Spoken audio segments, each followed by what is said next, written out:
दोस्तों यहाँ से हम लोग टेक्निकल देखेंगे। क्वेश्चन नंबर 41 से किसी विद्युत उपकरण में तापन अवयव में कौन सा गुणांक होना चाहिए। तो विद्युत के तापन अवयव के गुणांक होने के लिए तापन अवयव के उपकरण के तापन हीटिंग होने के लिए उच्च ताप गुणांक होना चाहिए। उसका प्रतिरोध भी उच्च होना चाहिए, प्रतिरोधकता भी उच्च होना चाहिए। प्रतिरोधकता उच्च होने से फायदा क्या है? तो प्रतिरोधकता उच्च होने से उसका लंबाई कम जाएगा और लंबाई कम होने से प्रतिरोधकता तो हीटिंग ज्यादा दे सकता है। डीसी मोटर में परिवर्तक का उद्देश्य क्या है? डीसी मोटर में परिवर्तक का उद्देश्य क्या है? तो डीसी मोटर में परिवर्तक का जो उद्देश्य है 42 और इसका मुख्य उद्देश्य है प्रारंभिक धारा को नियंत्रित करना। प्रारंभिक धारा को नियंत्रित करना।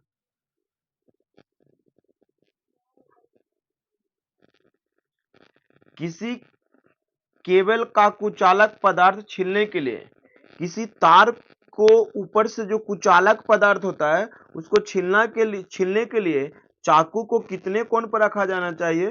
तो 20 डिग्री से कम पे रखा जाना चाहिए। प्रतिदीप्त लैंप में चोक क्या करता है? प्रतिदीप्त लैंप में चोक का कार्य क्या है? तो प्रतिदीप्त में लैंप में चोक प्रारंभ में आर्क करने के लिए उच्च वोल्टता उत्पन्न करता है। प्रारंभ में आर्क आरंभ करने के लिए उच्च वोल्टता उत्पन्न करता है।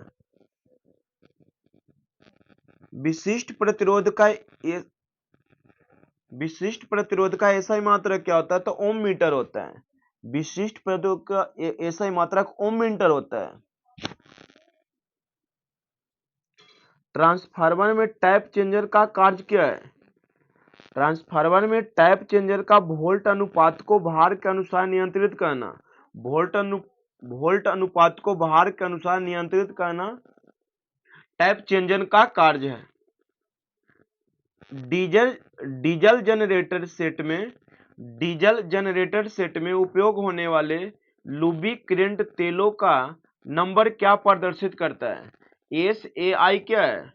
तो ये society of automatic engineering diesel generator set में उपयोग होने वाले लुब्रिकेंट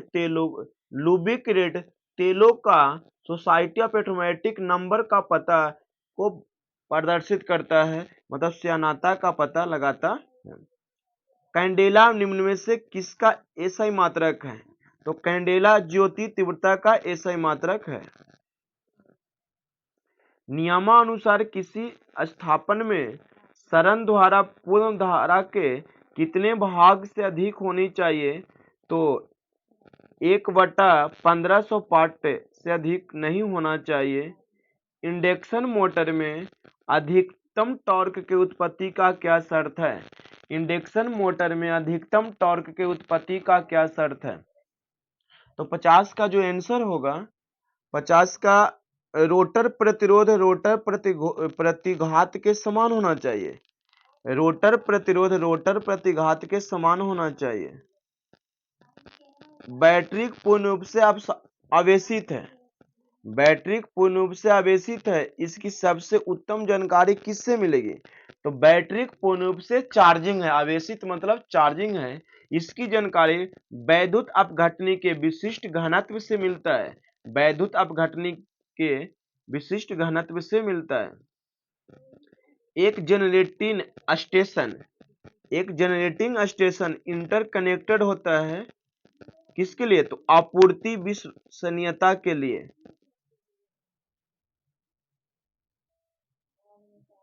एक प्रतिरोध रंगों के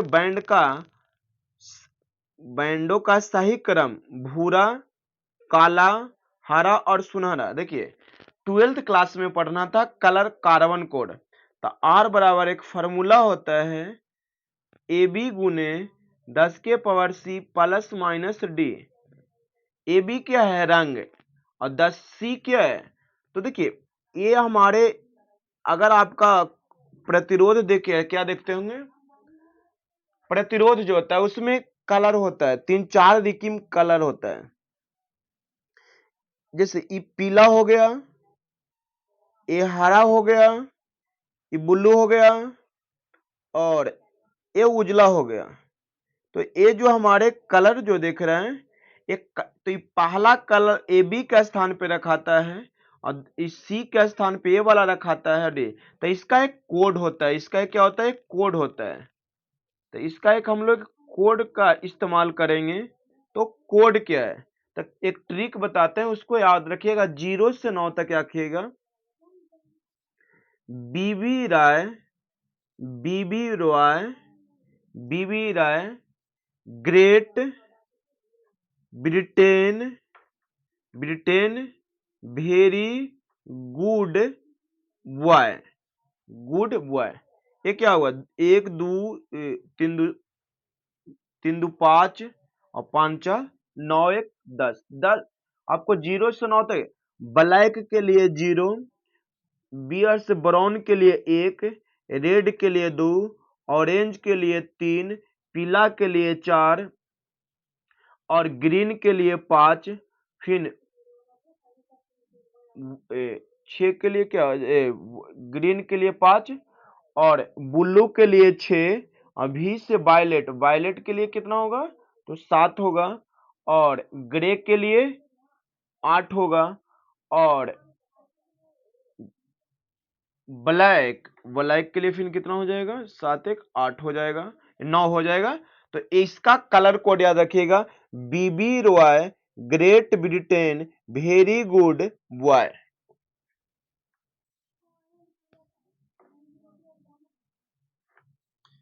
तो 63 के क्या हो जाएगा, तो ऑप्शन बताना है 63 के, सॉरी 53 का। तो 53 का जो होगा, ये होगा सर 1 मेगा ए 1 एम 10 प्लस माइनस 5। घरेलू वायरिंग, घरेलू वायरिंग के एकल फेज परिपथ, घरेलू वायरिंग के एकल फेज परिपथ लघु पतन होने की स्थिति में लाइन और न्यूट्रल चालक, लाइन और न्यूट्रल चालक एक दूसरे के फेंक दिए जाते हैं। इसका कारण क्या है, तो घरेलू वायरिंग में एकल फेज परिपथ में लघु पतन होने की स्थिति में लाइन और न्यूट्रल चालक एक दूसरे से दूर फेंक दिए जाते हैं, जिसका कारण मजबूत चुंबकीय क्षेत्र उत्पन्न होता है, मजबूत चुंबकीय क्षेत्र उत्पन्न होता है। ओवरलोड लाइन में उपयोग होने वाले इस्पात के नलिकाकार पोल कितनी दूरी पर होते हैं, ओवरलोड लाइन में उपयोग होने वाले इस्पात के नलिकाएं पोल कितनी दूरी पर होते हैं। तो ओवरलोड लाइनों में दोस्तों दो स्रोतों के बीच की दूरी निम्न प्रकार से आप कह सकते हैं, लकड़ी और खंबे के बीच, अगर लकड़ी और खंभा है इनके बीच 40 से 50 मीटर होना चाहिए दूरी। ट्यूबवेलर और खंबे के बीच, ट्यूबवेलर और खंबे के बीच लिखिएगा 50 से 80 मीटर की दूरी होना चाहिए। स्टील और सेक्शन के बीच 80 से 100 मीटर होना चाहिए और टावर के बीच 100 से 300 मीटर होना चाहिए। तो इसका राइट आंसर होगा 50 से 80 मीटर, 50 से 80 मीटर। 56 देखिएगा, डीसी शंट जनित्र के चुंबकन अभिलक्षणशील वक्र किन दो चीजों के बीच संबंध दिखाती है। 56, तो डीसी जनित्र में मैग्नेटाइजिंग जो होता है, मैग्नेटाइजिंग वो एक्स अक्ष पर क्षेत्र और वाई अक्ष पे इलेक्ट्रोमोटिव फोर्स विद्युत वाहक बल के बीच संबंध प्रदर्शित करता है। तो देखिएगा एक्स अक्ष पर क्या बोले, एक्स अक्ष पर क्षेत्र, एक्स अक्ष पर क्षेत्र होना चाहिए और वाई अक्ष पर इलेक्ट्रोमोटिव फोर्स होना चाहिए। तो कौन सा ऑप्शन है, तो ऑप्शन नंबर डी होगा सर, वाई अक्ष पर प्रेरित विद्युत वाहक बल, प्रेरित विद्युत वाहक बल और एक्स अक्ष पर चुंबकीय क्षेत्र होता है।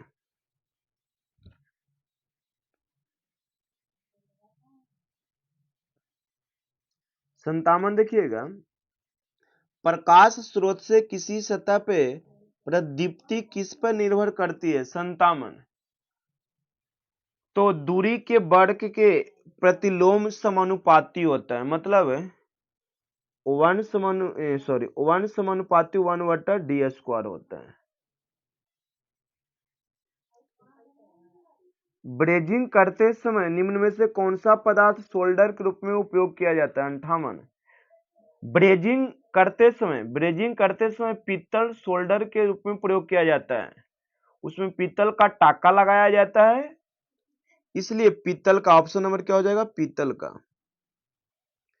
एक 8 पोल प्रत्यावर्तक 335 आरपीएम पर घूम रहा है। यदि पोलों की संख्या दुगनी कर दी जाए तो नवीन आवृत्ति कितनी होगा?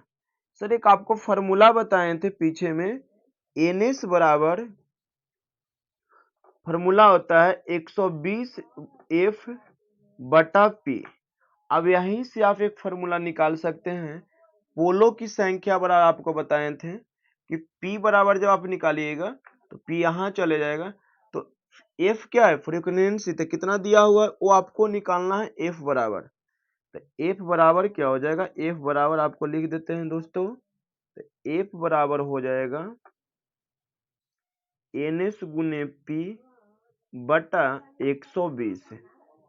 यह फॉर्मूला तब यूज कीजिएगा जब आपको पोलो घूमने वाला की संख्या दिया हो और पोलो की संख्या दिया हो, तब आप इसका प्रयोग कीजिएगा।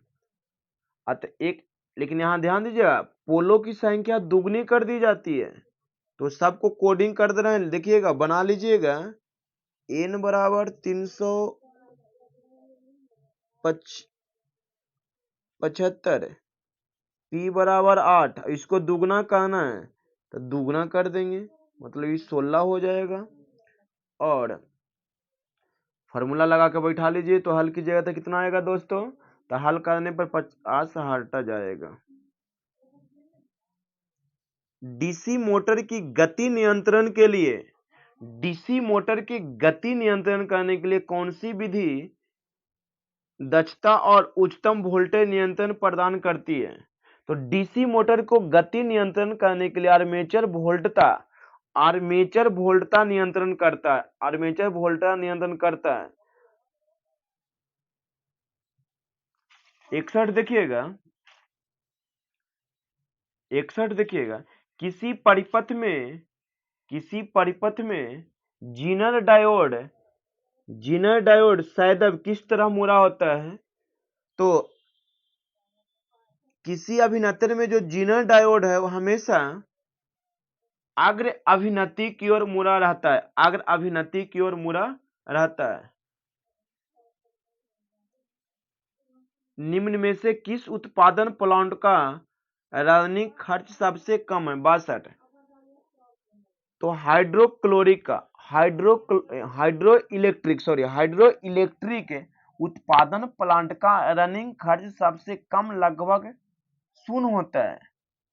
हाइड्रो इलेक्ट्रिक प्लांट जो है उसका रनिंग खर्च सबसे कम होता है और उसका लागत भी सबसे कम के। यह बहुउद्देशीय परियोजना के अंतर्गत बनाया जाता है, इसकी दक्षता भी सबसे अधिक भी होता है। तो देखिएगा,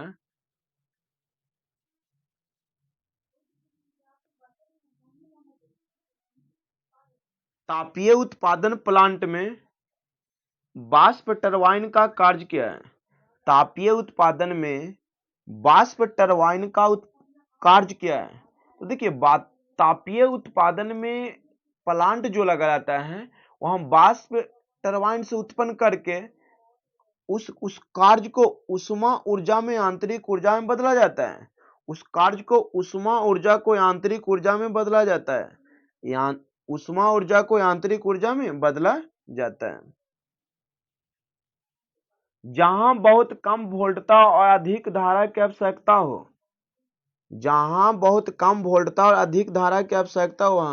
हो, वहां किस प्रकार का प्रतिलोमक का उपयोग किया जाता है? मतलब जहां कम वोल्टता और हमें अधिक धारा की आवश्यकता है तो हम क्या कर सकते हैं? तो केवल टनल डायोड को प्रतिलोमक कर दीजिए।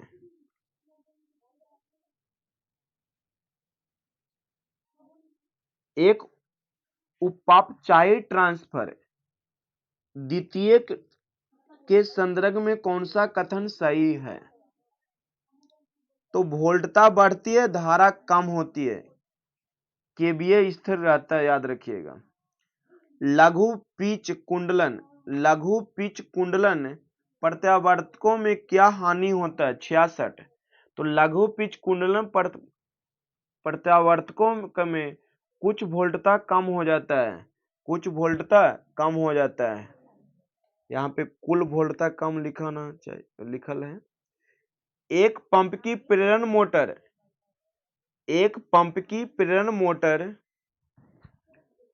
फ्री प्रेरण मोटर है, वोल्टता को आधे मान पर चलाई जाती है, इसका क्या परिणाम है? 67। तो मोटर खराब हो जाएगी। जीनर डायोड वोल्टेज रेगुलेटर को वोल्टता परास कितनी होती है? तो जीनर डायोड वोल्टेज रेगुलेटर की वोल्टता परास कितनी होती है? तो 2.5 एम्पियर। कितना होती है? 2 वाष्प चालित प्रत्यावर्तक समांतर में काम कर रहे हैं, भार का वहन किसका समायोजन करने से परिवर्तित हो जाता है? 69। तो 69 की क्या होगा? मूल गति उत्पादक में वाष्प की मात्रा कम। किसी डीजल जनरेटर सेट में यदि सफेद धुआं दिखाई देता तो वह सूचित करता है क्या? तो किसी डीजल जनरेटर में यदि सफेद धुआं दिखाई दे रहा है तो वह दहन कक्ष से पानी होने की सूचना देता है कि दहन कक्ष में पानी आ रहा है। तो इस स्थिति में दहन कक्ष में पानी आ जाएगा, दहन कक्ष में पानी आ जाते हैं। दिए गए विद्युत भार के 4 सेल का अधिकतम धारा मिल सकती है। दिए गए विद्युत भार के 4 सेल का अधिकतम धारा मिल सकती है जब वे चारों किस प्रकार से जुड़ा हो? 71 के। तो चारों श्रेणी क्रम में, देखिए श्रेणी क्रम में अगर किसी को आप जोड़िएगा, श्रेणी क्रम में आप किसी को जोड़िएगा तो उससे जो मान निकाली, धारा निकालिएगा, तो वो आपसे उस स्थिति में प्रतिरोध ज्यादा आएगा। तो प्रतिरोध इसमें धारा मिल, जब वो चारों किस प्रकार से है तो चारों को चर्चा किया गया है, तो चारों श्रेणी क्रम में होएगा। सेल की बात है, न कि धारा की, बस सेल की बात बोला गया था। सेल में न तो क्या बोलते हैं, एसी वाला का ना डीसी की चर्चा था।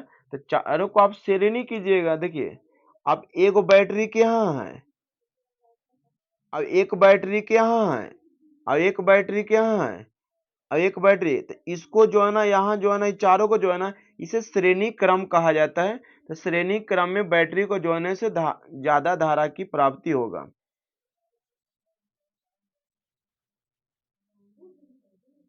बहत्तर देखिएगा, विद्युत स्थापन पर ध्रुवता परीक्षण करते समय किन क्रियाओं का पालन किया जाता है? विद्युत स्थापन करते समय, परीक्षण करते समय तो बल्ब निकाल देना चाहिए और बोर्डों से फ्यूज निकाल देना चाहिए। बल्ब निकाल देना चाहिए और बोर्डों से फ्यूज भी निकाल देना चाहिए और पंखे का नियंत्रण ऑफ कर देना चाहिए।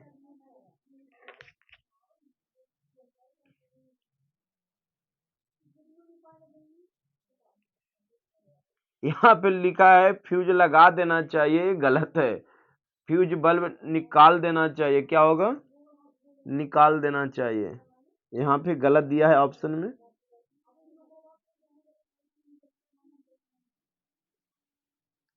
सिंगल फेज ट्रांसफार्मर में पूर्ण भार ताम्र हानि किस परीक्षण से ज्ञात हो सकती है? 73 के। तो 73 के लघु पतन, शॉर्ट सर्किट से। डबल केज पिंजर प्रेरण मोटर के साथ DOL स्टार्टर किस शक्ति तक मोटर के साथ लगाया जा सकता है? तो 74 के होगा, 3 किलोवाट तक से, सॉरी 1.5 किलोवाट होगा। अर्धचालक पदार्थ में अशुद्धियां जोड़ने की प्रक्रिया को क्या कहा जाता है? तो अर्धचालक में अशुद्धियां जोड़ने की प्रक्रिया को डोपिंग कहा जाता है।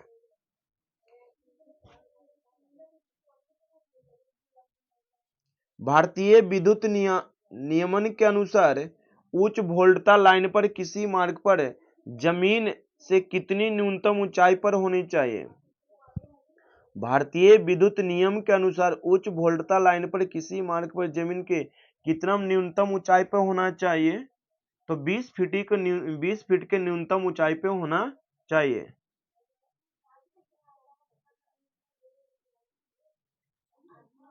अधिक वोल्टता पतन कराने वाली युक्ति कौन है?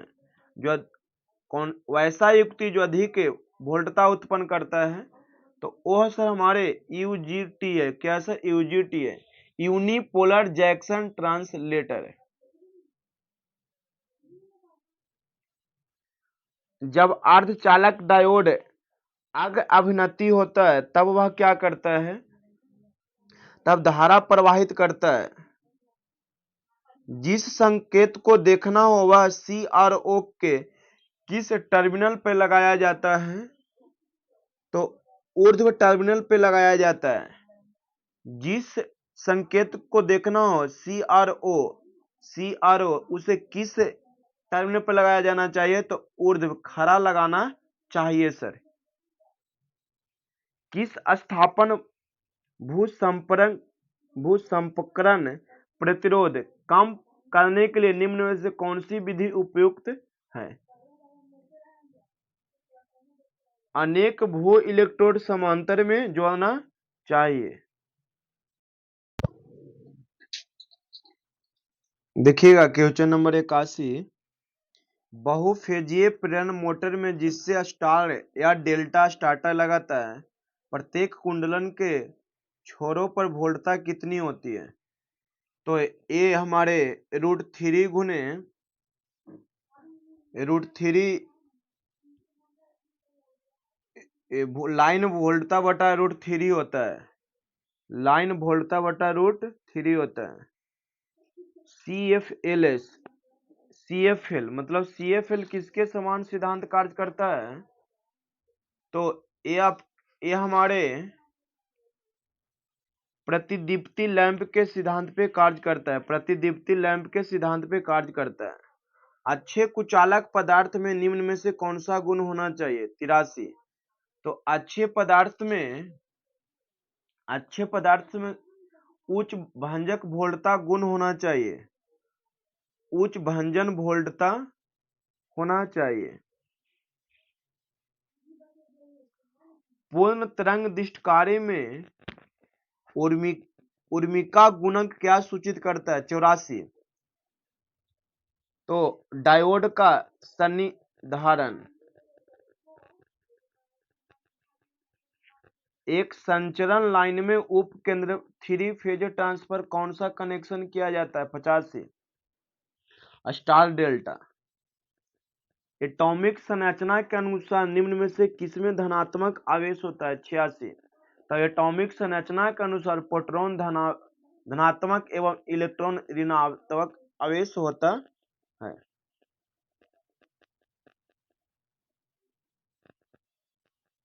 कैपेसिटर स्टार्टर मोटर की दिशा क्या बतलाने के विपरीत की जा सकती है? 87। तो कैपेसिटर स्टार्टर घावी कुंडलन अथवा आरंभिक कुंडलन के संबंध बतलाने का कार्य करता है।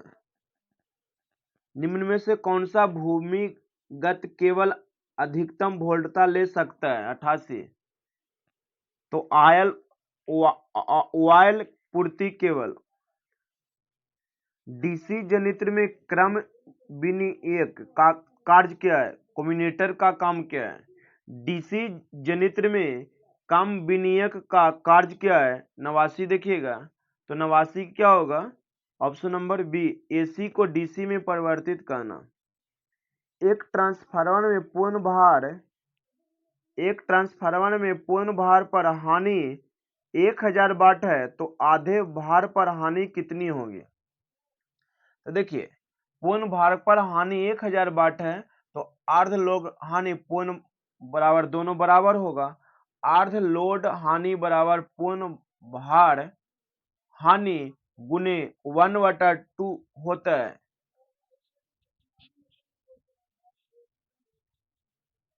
अर्ध लोड हानि बराबर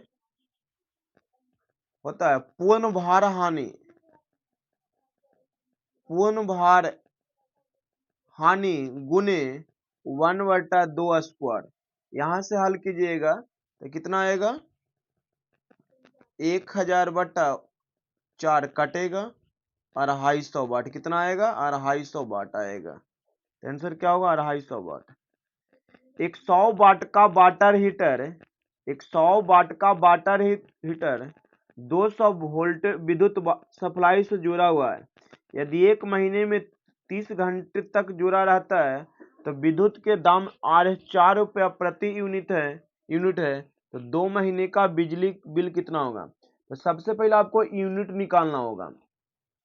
तो यूनिट निकालने के लिए उपकरण की संख्या गुने डे आपको नहीं और उसका वाट।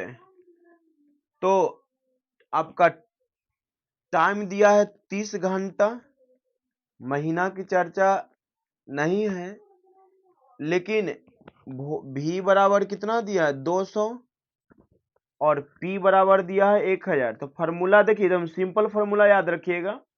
सबसे पहले यूनिट निकालिएगा, उपकरण की संख्या गुने उपकरण का वाट और गुने कितना दिन और कितने घंटा चला है, और उसमें यूनिट जो आएगा वो किलोवाट घंटा में होगा। उससे आप गुना कर दीजिएगा कितना पैसा से तो आपको निकल जाएगा। तो 91 का राइट आंसर होगा 120 रुपया। कितना, 30 यूनिट आएगा।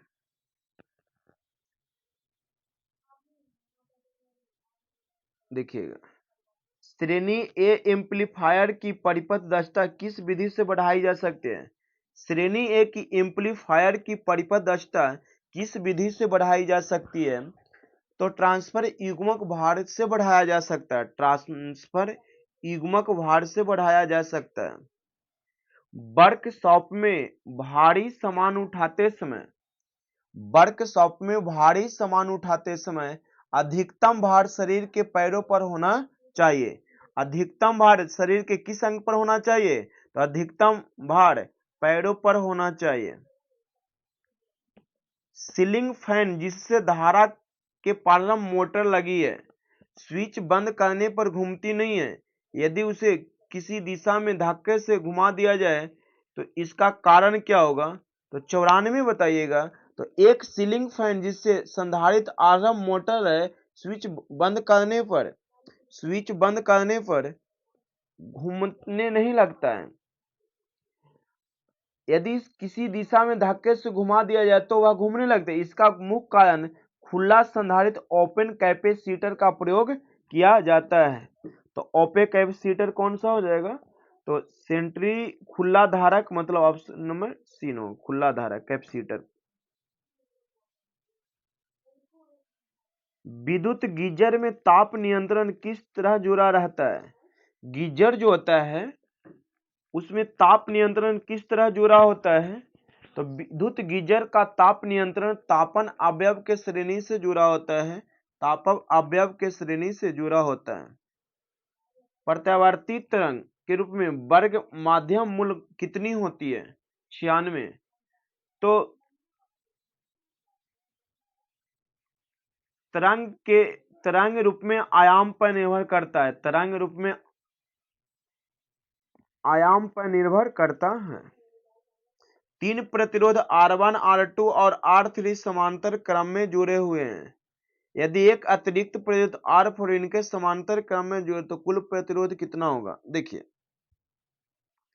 फॉर्मूला होता है 1/RP बराबर 1/R1 plus 1/R2 plus 1/R3 plus 1/R4। आगे भी जा सकते हैं, लेकिन इसमें 3 प्रतिरोध समांतर क्रम में जुड़े हुए हैं तो सबको फॉर्मूला होगा और जो निकाल के आएगा वो आपको पलट देना चाहिए, पलट देना चाहिए। तो जब इसे पलटने जाइएगा तो 97 के राइट आंसर हो जाएगा R3 से कम होगा, R3 से कम होगा। कौन सी मोटर अधिकतम बल आघूर्ण आरंभ में देती है? कौन सी मोटर अधिकतम बल आघूर्ण आरंभ में देती है?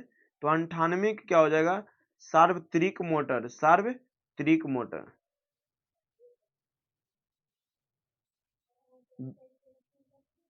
सीधे धारा परिपथ में यदि आवृत्ति घटाकर मूल आवृत्ति का 1/4 कर दी जाती है तो धारा भी 1/4 हो जाएगी। ओवर हेड लाइन पर चालकों को जोड़ने वाली स्लिप्स किस धातु की बनी होती है? तो ओवर हेड लाइन पर चालक को जोड़ने वाली स्लिप्स चालक की धातु से ही बनी होता है। जिस चालक से जोड़ना है, जिसका चालक बना हुआ है, स्लिप का व्यास उसकी उपयोगिता के आधार पर निर्धारित किया जाता है, तो चालक की धातु के समान। तो ये आपका 100 क्वेश्चन रहा। थोड़ा सा बोलने में इसमें दिक्कत हुआ था, तो आवाज बैठा हुआ था, इसके लिए माफी चाहूंगा।